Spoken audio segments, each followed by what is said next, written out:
Good afternoon, Annalyn. Good afternoon, ma'am. Okay, Annalyn, can you tell me about yourself? I'm annalyn pama, 29 years old, married. I have four children. Okay, I have a few questions for you to answer, so let's start. Yes, ma'am. Why do you want to work as a maid? I want to work as a maid, ma'am, to have high salary. Why you choose Malaysia when there is a lot of other country? I chose Malaysia, ma'am, because it's near here in Philippines. How are you qualified for this job? I'm hardworking, honest, and disciplined person. May I know what your educational level is? I'm high school graduate, ma'am. What is your recent working experience? As a maid, ma'am. Have you worked abroad before? No, ma'am. Do you have experience of taking care of baby? Yes, ma'am. And whose baby are you taking care of?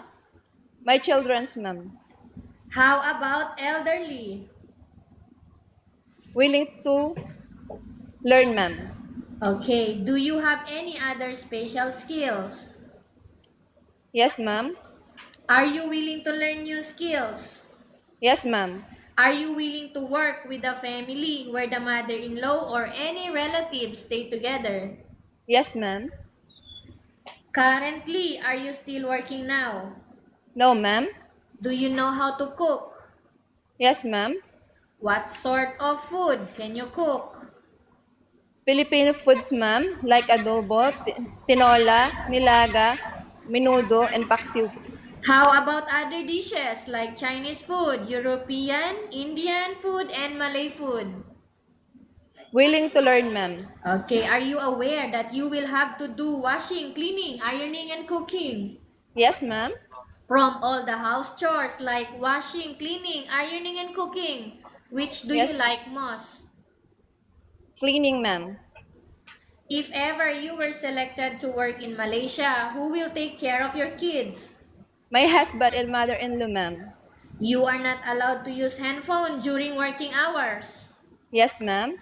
You are only allowed to use handphone after you finish all the works and when going to bed.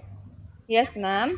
You are strictly needed to surrender the handphone to your employer in the morning and your employer will return back to you once you're going to bed. Yes, ma'am.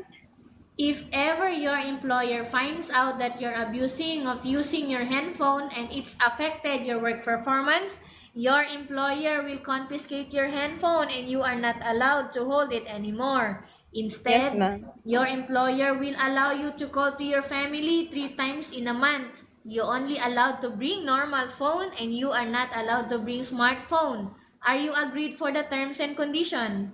Yes, ma'am. Are you agree to the rules and regulation for the handphone? Yes, ma'am. How many years is the contract as you agreed and understands? 2 years, ma'am. Can you promise not to use the telephone without the permission of your employer? Yes, ma'am. Can you promise not to put on makeup but to dress properly while work? Yes, ma'am. Can you promise not to invite friends and relatives without the consent of your employer? Yes, ma'am. Can you promise not to ask for advance salary from your employer under any circumstances? Yes, ma'am. Do you really understand of the rules and regulation of the agency? Yes, ma'am. Okay, can you describe for me your ethics, your attitude? I'm hardworking, ma'am. Kind, polite, industrious, and respectful person. How can you assure to us that you will work hard in Malaysia? I assure you, I assure ma'am that I work hard in Malaysia because I want to help my family finances and to support for the education of my children.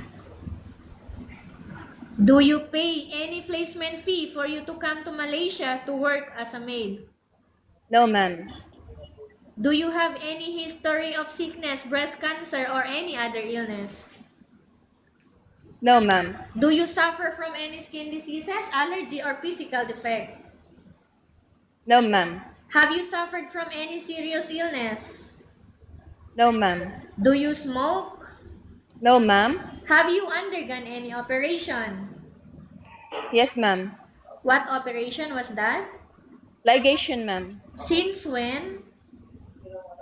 1 year ago, ma'am. Okay. Are you medically fit?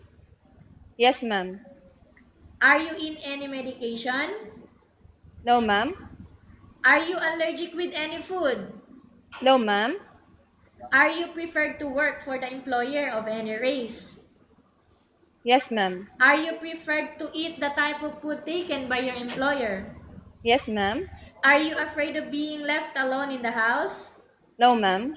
Are you afraid of dogs or other pets? No, ma'am. Can you promise to work according to instruction from your employer? Yes, ma'am.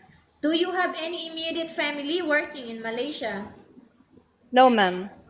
Okay. Annalyn, we have finished our question section. Let's go to case study. I have a case study for you and I want you to answer me truthfully, okay? Yes, ma'am. Upon arrival in Malaysia within 6 months only, if ever any of your family members passed away, what will you do? I will finish my contract, ma'am.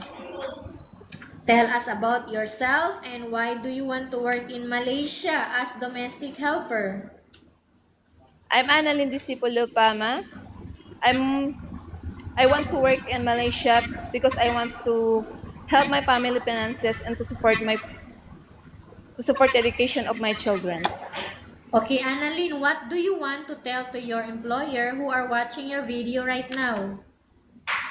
Ma'am, please choose me because I'm hardworking, honest, and Okay, go on. I'm honest and kind, kind and polite. Okay, thank you very much, Annalyn. We will update to your agency if there is any selection made by the employer. Yes, ma'am. Thank you, ma'am.